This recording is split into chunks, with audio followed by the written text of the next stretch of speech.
여러분들이 방을 얻어서 이사를 갈 때나 아니면 집을 사서 이사를 가실 때 어떤 집을 꼭 조건을 따지는 가장 중요하게 의미 부여를 하는 그 부분이 있는데 그게 뭔지 아시죠? 뭘 의미 부여를 중요하게 여기시죠? 햇빛이 잘 들어오는가, 맞죠? 우리 한국 사람들은 집을 지을 때나 집을 구입을 할 때 남향집을 선호합니다. 그건 한국 사람만 그런 거 아닙니다. 미국 사람들도 남향집을 선호합니다. 여러분, 남향집을 선호하는 이유가 뭔가요? 남향집을 남향집이 남향을 향해서 서 있으면 가장 빛을 많이 받습니다. 북쪽을 향해 있는 집은 빛이 하루에 들어오는 시간이 거의 없어요. 서양집도 마찬가지고요. 남쪽을 향해 서 있는 집은 해가 동쪽에 서서 이렇게 남쪽을 돌아서 서쪽으로 치기 때문에 빛을 제일 많이 쪼일 수 있는 거죠. 그거는 빛의 중요성을 알기 때문에 그런 거죠. 사람이 주거 환경이나 우리가 육신의 건강, 육신의 삶을 살아가는 데 있어서 이 빛은 절대적으로 중요한 겁니다. 빛을 많이 쪼이셔야 돼요. 하나님께서 말씀으로 천지와 만물을 창조하실 때 첫날에 창조하신 사역이 뭡니까? 빛을 만드셨어요. 빛을 낮이라 하시고 어둠을 밤이라 칭하시니 이는 첫째 날이니라고 그랬거든요. 왜 첫째 날에 빛을 만드셨을까요? 인생이 살아가는, 사람이 세상을 살아가는 데 있어서 빛이 소중하기 때문에 그런 겁니다. 여러분들 병 들어서 면역이 떨어지신 분들이 있잖아요. 유난히 면역이 약한 분들이 있어요. 그런 분들은 면역을 높일 수 있는 방법 중에 하나가 그냥 반바지 차림으로 아침 햇빛을 쬐면서 많이 여러분들이 햇빛에 몸을 많이 노출시키십시오. 그러면 그 햇빛을 통해서 몸에 필요한 에너지가 들어오고 면역이 강화되는 겁니다. 이런 거 좋은 걸 내가 우리 교회니까 가르쳐 드리는 거예요. 여러분, 빛을 계속 차단하고 살아보십시오. 야행성으로 밤에 많이 활동하는 사람들, 지하실 같은 데서 많이 시간을 보내는 사람들, 어쩔 수 없이 면역이 다 떨어지게 돼 있어요. 왜? 이런 형광등, 이런 빛은 아무리 비춰도 거기에 영향이 없어요. 하나님이 만드신 햇빛, 태양을 많이 쬐이셔야 몸에 건강한 에너지가 생성되는 겁니다. 아멘. 왜 이런 얘기를 하는가 하면 오늘 본문 이 32절에 보면 너희가 빛을 받았다고 말씀하잖아요. 우리 예수 믿는 사람들, 하나님의 은혜 입은 사람들을 가리켜서 빛을 받은 사람들이라고 규정을 하고 있는 거예요. 이게 좋은 건가요? 나쁜 건가요? 좋은 거죠. 우리가 예수 믿는 것을 빛을 받았다고 말하는 것은 예수 믿기 전에 예수 믿지 않는 사람들은 그럼 어떤 사람들이라는 거예요? 어둠에 있는 사람들이라고 하는 거예요. 우리가 과거에 어둠에 속한 사람들이었는데 하나님께서 우리에게 빛을 비춰주시고 우리가 빛을 받은 사람들이 돼서요. 너무너무 감사하지요. 아멘. 그럼 우리가 빛을 받은 사람들이 됐는데 빛을 받은 사람들은 무엇을 각오해야 되는가? 그만큼 저항이 있고 그만큼 공격이 따르기 때문에 빛을 받은 사람들은 단단히 각오하셔야 됩니다.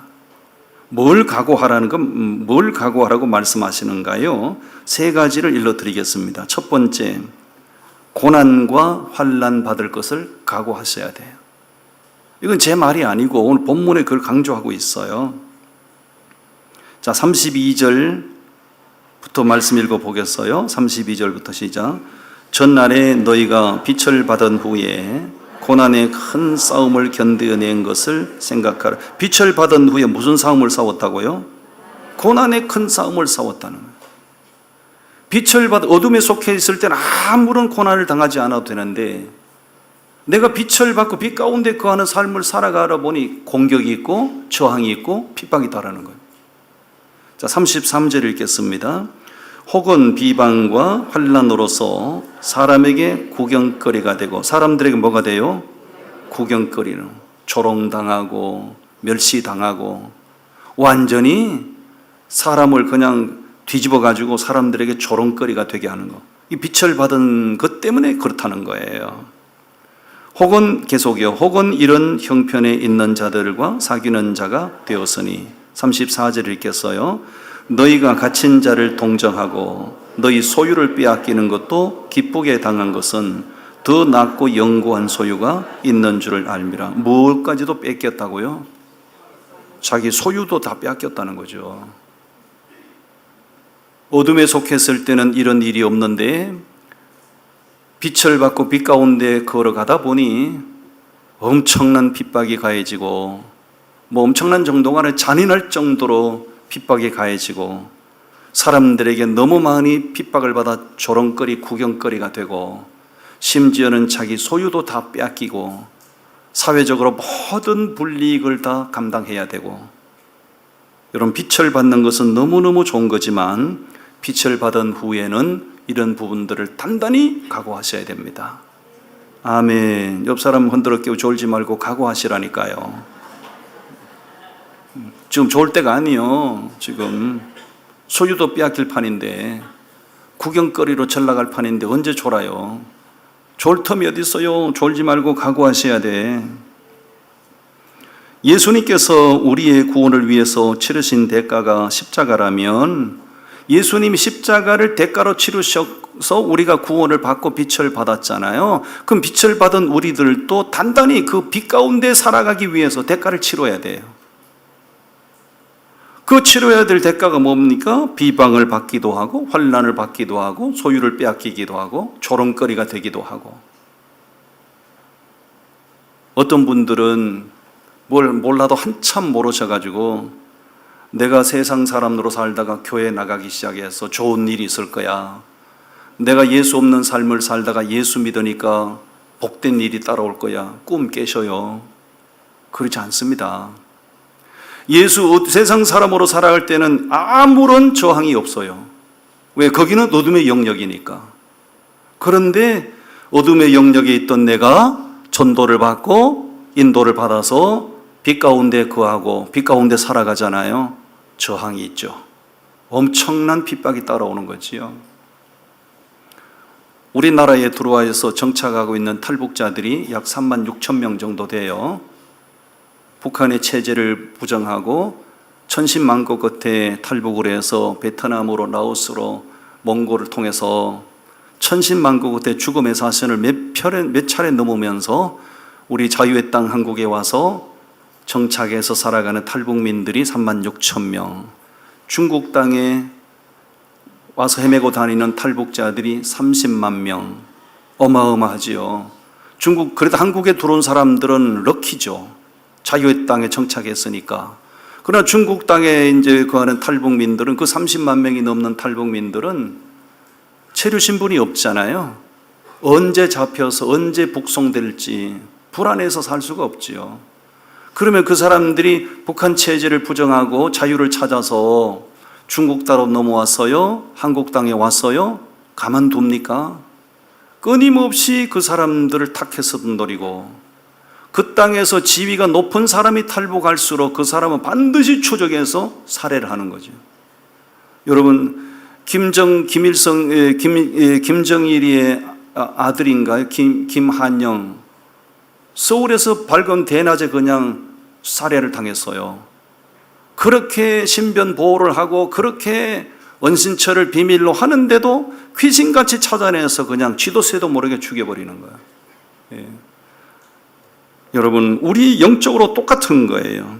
우리가 어둠에 속했을 때 아무 저항이 없어요. 왜? 거기는 사단 마귀의 영역이니까. 그런데 우리가 오늘 청소년들이 전도받아서 이렇게 교회로 왔다고 하는 거죠. 이게 참 놀라운 일이에요. 엄청난 일이에요. 그런데 이 청소년들이 전도를 받고 교회에 와서 이제는 믿음을 지키고 제대로 된 믿음 생활을 하려다 보면 이 청소년들에게 엄청난 저항이 따를 거요. 부모님을 통해서 저항이 따를 수도 있고 주변 친구를 통해서 저항이 따를 수도 있고 너 거기 왜 가냐고 엄청난 거죠. 그래서 빛을 받은 사람들이 단단히 각오해야 될 것은 꽃길 걸어갈 것 간다는 환상을 버리시고 내가 빛을 받은 사람으로서 고난의 대가를 치러야 된다. 환난을 당해야 된다. 이런 각오를 단단히 하셔야 됩니다. 할렐루야. 어둠의 영역을 지배하고 있는 사탄 마귀는 절대로 우리를 빛 가운데 순탄하게 걸어갈 수 있도록 방치해 두지 않을 겁니다. 반드시 수단 방법을 가리지 않고 우리를 공격할 거예요. 초대교회 성도들을 생각하면 오늘 우리가 겪어야 하는 일, 오늘 우리가 당하는 일들은 사실은 이거는 가벼운 거죠. 아까 읽었던 이 말씀들은 초대교회 성도들이 겪었던 일이잖아요. 제가 한번 여러분에게 물어보겠어요. 여러분 이제 직장 생활 하시는 분도 계시고 아니면 이제 사업을 하시는 분도 계신데, 예를 들어서 여러분이 이제 예수 믿고 교회를 나오신다. 하나님 빛을 받은 사람이 됐어요. 당신 예수 믿고 교회를 다니기 때문에 직장 그만두세요. 당신 예수 믿는 사람이잖아. 사업장 내놓으세요. 강제로 사업을 빼앗긴다 이거예요. 그래도 나 예수 믿을래 하는 사람 손 들어보시죠.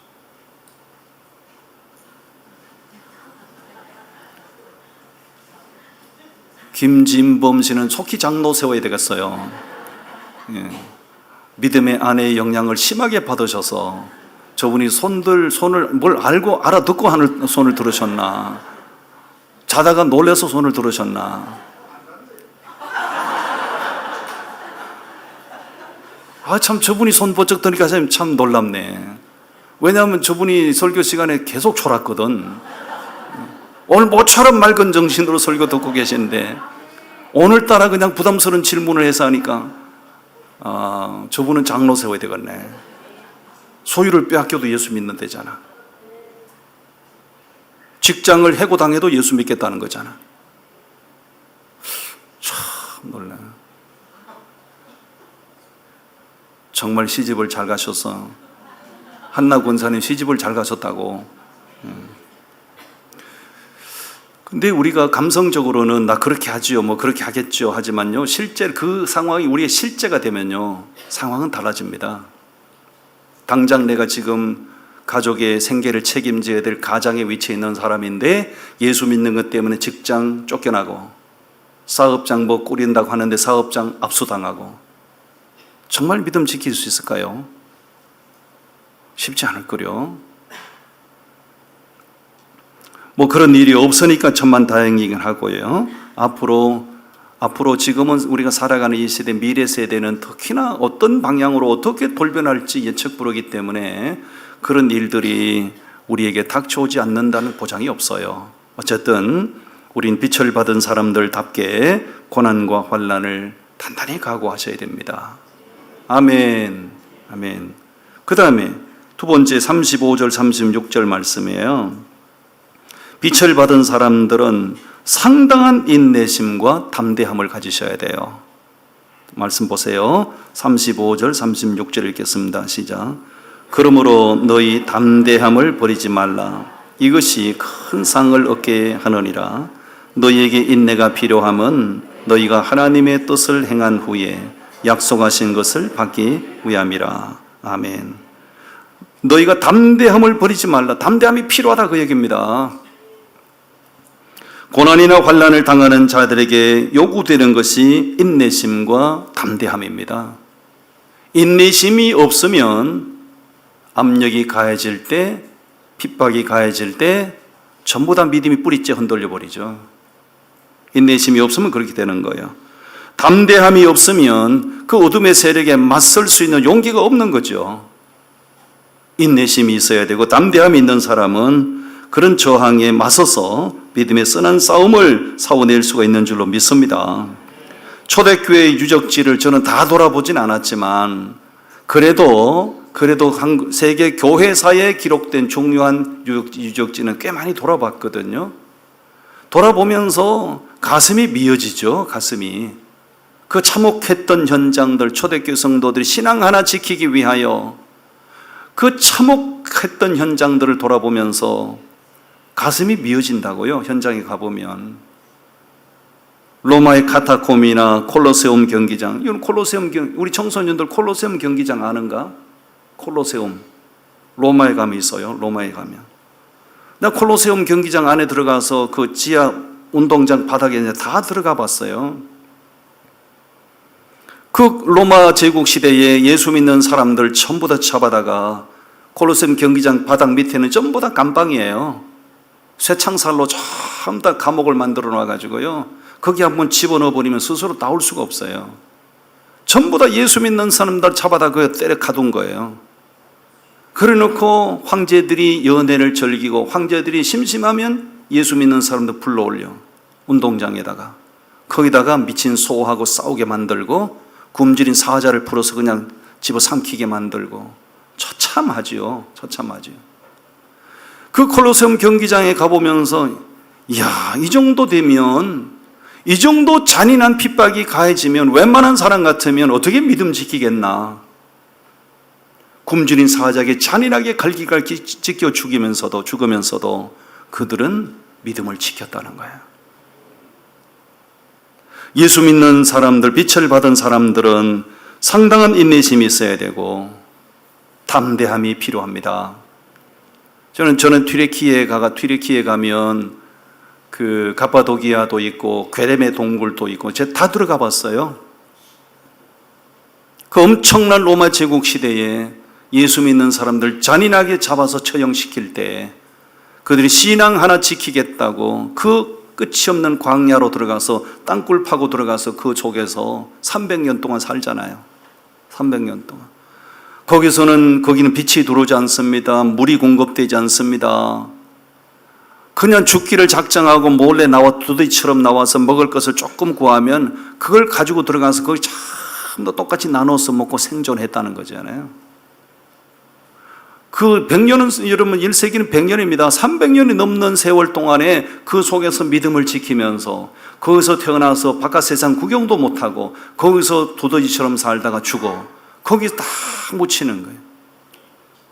거기는 장사 지낼 만한, 묘지를 설 만한 공간이 못 되기 때문에 벽을 뚫어서 사람 죽으면 그 벽 속에 집어넣고 벽을 뚫어서 집어넣고 이렇게 청청이. 그들이 무엇 때문에 그렇게 잔인한 핍박을 당해야 했나요? 단순히 예수 믿는다는 것 때문에, 믿음 하나 지키겠다는 것 때문에 그들은 그런 고난을 당해야 했던 거예요. 여러분, 그래도 그들이 그 고난을 당할 때 억울하다 원통하다 말하지 않고 오히려 기뻐했다. 왜 그렇습니까? 35절 하반절에 보니 그러므로 너희 담대함을 버리지 말라. 이것이 뭘 받는다고요? 큰 상급으로, 천국에서 상급으로 보상될 것을 확신했기 때문이에요. 34절에서는 그 소유를 빼앗기는 것도 기쁘게 당했다. 왜? 이 땅에서는 믿음 지키는 것 때문에 소유를 빼앗기지만 그래도 믿음을 지킬 때 그보다 더 귀한 영광 상을 주신다는 확신 때문이었어요. 할렐루야. 예수 믿는 사람들에게 반드시 요구되는 것은 인내심이 요구되고 담대함이 필요합니다. 사단 마귀의 특징을 알면요, 사단 마귀를 두려워할 필요가 없어요. 사단 마귀는 약하게 굴면 강하게 역사합니다. 이게 사단의 특징이에요. 겁을 집어먹고 내가 약하게 굴잖아요. 사단은 내게 강한 존재가 돼서 나를 집어삼켜버려요. 그런데 사단 마귀는 내가 담대함으로 대적하잖아요. 사탄은 힘을 못 씁니다. 사단이 그걸 알아요. 그래서 우리 예수 믿는 사람들을 자기의 종으로 부리기 위해서 우리에게 연막 작전을 막 펴봅니다. 막 분위기 조성해서 우리에게 겁을 먹게 만들어요. 겁을 먹게 만들 때 내가 겁을 먹잖아요. 사단은 날 집어삼켜버려요. 그런데 사단이 막 내게 위협감을 조성할 때 당당하게 예수 그리스도 이름으로 담대하게 대적하면 사단은 꺾어져 버려요. 할렐루야. 절대 겁먹지 말라고요. 이런 것을 여러분들이 철로역정이라는 책을 읽어보면 그 사람이 다 기록되어 있어요. 핍박당하거나 어려움 당할 때 너무 괴로워하지 마시고 괴로운 나머지 쉽게 타협하지 말고 강하고 담대한 믿음으로 죽기 살기로 인내심으로 끝까지 믿음을 지키는 자에게 하나님께서는 더 영구한 상급으로 더 빛나는 상급으로 주어질 줄로 믿습니다. 아멘. 마지막 세 번째 37절부터 39절까지 말씀. 빛을 받은 사람들은 절대로 뒤로 물러나면 안 돼요. 절대로 뒤로 후퇴하면 안 된다 그 얘기입니다. 37절부터 말씀 읽어보겠어요. 시작. 잠시 잠깐 후면 오실 이가 오시리니 지체하지 아니하시리라. 나의 의인은 믿음으로 말미암아 살리라. 또한 뒤로 물러가면 내 마음이 그를 기뻐하지 아니하리라 하셨느니라. 뒤로 물러가면 하나님이 기뻐하신대요? 안 기뻐하신대요? 안 기뻐하신다는 거예요. 왜 뒤로 물러가면 안 기뻐하실까요? 39절 읽겠어요. 39절 시작. 우리는 뒤로 물러가 멸망할 자가 아니요 오직 영혼을 구원함에 이르는 믿음을 가진 자니라. 뒤로 물러가면 망하기 때문에, 뒤로 물러가면 패자가 되기 때문에 하나님께서 우리가 영적으로 뒤로 후진하는 거, 후퇴하는 거, 물러서는 거 하나님 안 기뻐하신다는 거예요.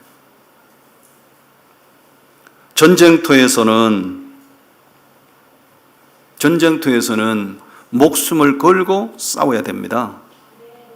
전쟁터에서 인정을 베풀고 선의를 베풀다가는 적에게 내가 총 맞아 죽어요. 전쟁터에서는 선의를 베풀 필요가 없어요. 무조건 그놈을 죽여버려야 돼. 그놈을 죽이지 않으면 그놈이 날 죽이니까. 전쟁터에서는 인정사정 없어요. 우리는 신앙생활의 영적 전쟁입니다. 사람과의 전쟁이 아니고 그 사람을 통해서 역사하는 사단 마귀와의 보이지 않는 영적 세력, 사단 마귀와 영적 전쟁이에요. 사단 마귀에 우리가 선의를 베풀 필요가 없어요. 사단 마귀는 강하고 담대하게 대적하고 예수 이름으로 대적하고 예수 이름으로 공격해야 되는 거예요. 뒤로 물러서면 망한다고요. 사단 마귀의 위협감이 겁을 먹고 내가 타협하잖아요. 내가 반드시 넘어지게 돼 있어요. 우리 교인들 가운데 보면 어떻게 동기가 돼서 교회를 이렇게 나오다가 몇 차례 교회 나오다가 집안에 무슨 안 좋은 일이 막 일어나잖아요. 에이, 그 막 그냥 좋은 게 좋지 뭐 그냥 슬그머니 믿음을 포기해 버린 사람. 그런 분들은 믿음 회복하기가 정말 힘들어요. 그 고비를 이겨내셔야 되거든요. 그 고비를 이겨내셔야 집안에 일어났던 그런 모든 좋지 않은 일들도 수습이 되고 해결이 되는 거예요. 그런데 믿음이 없기 때문에 암만 그렇다고 얘기해도 못 알아듣는 거예요. 우선 그냥 좋은 게 좋다는 식으로 다 타협해버리고 양보해버리는 거죠. 일제시대 때 독립운동을 했던 분 중에 우리가 유관순 열사를 알잖아요. 유관순 열사가 천한 사람 아닙니까? 유관순 열사가 17살에 독립운동하다가 서대문 형무소에서 순교했잖아요. 유관순 열사에 대한 그 이야기가 있어요. 17, 우리 청소년들 17살 손 들어볼래? 17살. 오, 17살이구나. 잘 들어라. 예, 유관순하고 나이가 똑같다. 유관순 열사가 어느 날 독립운동을 하면서 비밀 연락책을 맡은 거예요. 그 당시 요즘 무슨 통신수단이 없잖아요. 그 당시에는. 연락책을 하려면 그 비밀 문서를 가져가든지 아니면 얘기를 듣고 구전으로 이제 전달해야 되는 거예요. 천안에서 청주까지 이제 그 전달하는 그 역할을 맡았대요. 유관순 열사가. 16살 소년이 그걸 맡고 이제 목숨을 걸고 지금 이제 천안에서 청주로 넘어가는 거예요. 그 넘어가던 가운데 그 드무실 고개라고 해요. 그 드무실 고개. 그 드무실 고개를 넘어가는데 호랑이가 나타났다는 거 아니에요. 옛날에는 우리 조선에 호랑이가 많이 살고 있었던 거 아시죠? 그놈 호랑이가 다 어디 갔나 몰라. 지금 좀 많이 있어야 되는데. 미친 놈들 다 좀 잡아가게. 예배 시간에 좋은 사람들 다 호랑이가 다 물어가고. 그 호랑이가 다 어디 갔나 몰라. 여하튼 드무실 고개를 이렇게 넘어가는데 호랑이가 딱 나타났다는 거예요. 16살 소년인데 유관순 열사가 겁을 안 먹고 뒤로 안 물러났다는 거예요. 호랑이가 밤에 나타나면 불이 시퍼렇거든요. 눈에 시퍼렇다. 호랑이하고 딱 마주서 가지고 네 이놈! 내가 지금 누군 줄 알고 지금 내 나타나냐? 유관순 열사 호랑이를 꾸짖었다는 거야. 너도 그래야 된다.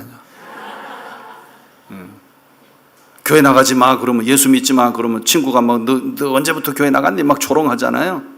이 실험으로 명하노니 너도 그래야 돼. 할렐루야. 유관순의 이 실화, 이거 실화입니다. 유관순 열사 얘기는. 우리 예수 믿는 사람들은 날마다 내 자신을 낭떠러지 위에 세우는 훈련을 하셔야 돼요. 낭떠러지 위에 나를 세우면 뒤로 물러날 수가 없죠. 왜? 뒤로 한 발짝 물러나면 어떻게 되죠? 천길 낭떠러지 떨어져 죽는 거죠. 날마다 나 자신을 낭떠러지 절벽 위에 세우는 훈련을 하시고, 뒤로 물러나면 끝장이다, 뒤로 물러나면 죽는다, 뒤로 후퇴하면 내 신앙은 끝이다, 그런 절박한 심정을 가지고 절대 타협하지 말고 믿음으로 이기시기를 바랍니다. 세상 것은 다 양보를 하더라도 절대 신앙생활은 양보하지 마세요. 저는 우리 집안에서 저 혼자 외롭게 예수 믿어서, 형제 중에 하나라도 같이 예수 믿으면 의지가 될 텐데, 할아버지 예수 안 믿어, 할머니 안 믿어, 아버지 어머니 예수 안 믿어, 형님 누님 다 예수 안 믿어. 그러다가 어쩌다가 돌연변이처럼 나 혼자 예수를 믿어가지고 얼마나 조롱을 당하고 핍박을 당하고, 저놈의 새끼 어디서 굴러떨어졌냐, 우리 집안에 저런 놈이 어디서 나타났나. 더군다나 제사 지낼 때가 문제예요. 제사 지낼 때 우리는 뭐 사촌 육촌들이 너무 많아가지고요, 절을 한꺼번에 못해가지고 1차 절하시고 2차 절하시고 나는 3차 절을 해야 돼. 제사가 또 왜 그렇게 많이 돌아옵니까? 제사가 무슨 제사 연중에 뭐 한 달에 한 번씩 제사 지내는 거예요. 우리 집은 종갓집이고 큰 집이라 제사 때 같으면 다 몰려오지 않습니까? 다 자빠져 절하는데 나 혼자 뻘떡 서 있다. 그러니 집안 어른들이, 집안 친척들이 나를 볼 때 완전히 이방인처럼 보지 않겠어요? 그러니 그들의 입에서 좋은 소리가 나오겠어요?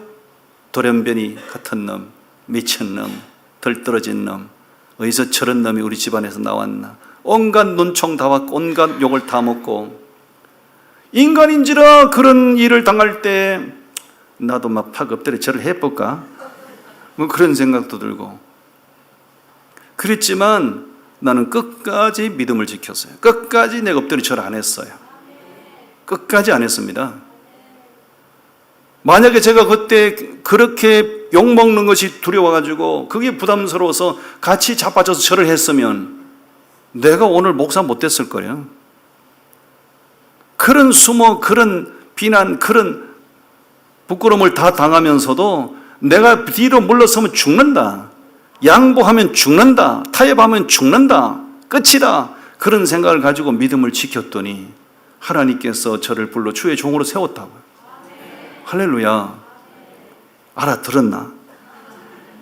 오늘 교회 온다고 왔는데 오는 날이 장날이라 잘 왔어. 예림이보다 벌써 믿음이 먼저 될 것 같다. 우리 저기 친구들도 알아들었나? 쟤들이 교회 처음 왔는데 오늘 알아들었대. 신기하다. 야, 나는 그만할 때 못 알아들었어. 저 뒤에도 오늘 새로운 친구들 앉아 있는데 알아들었나 모르겠네. 근데요, 오늘 처음 온 친구들이요, 입신도 안 들어가고 다 맑은 눈으로 듣고 있어요. 신기하다. 야, 그게야. 저 처음 교회 오면 전부 다 설교 시간에 그냥 막 코를 골고 자거든. 그 쟤들이 다 이렇게 귀를 기울이고 듣고 있어요. 신기하네. 뭔가 청소년들이 일을 낼 것 같네. 너무너무 감사해요. 우리 모두 빛을 받은 사람들입니다. 얼마나 감사합니까? 영원히 평생 어둠에 속한 자로 살다가 인생 거들날 뻔했는데 하나님의 은혜로 빛을 받고 생명의 길을 걸어가게 되었으니 우리에게 최소한도 인내심으로 담대함으로 절대 뒤로 물러서지 말고 끝까지 믿음 지키는 저와 여러분이 되시기를 바랍니다. 기도하겠습니다.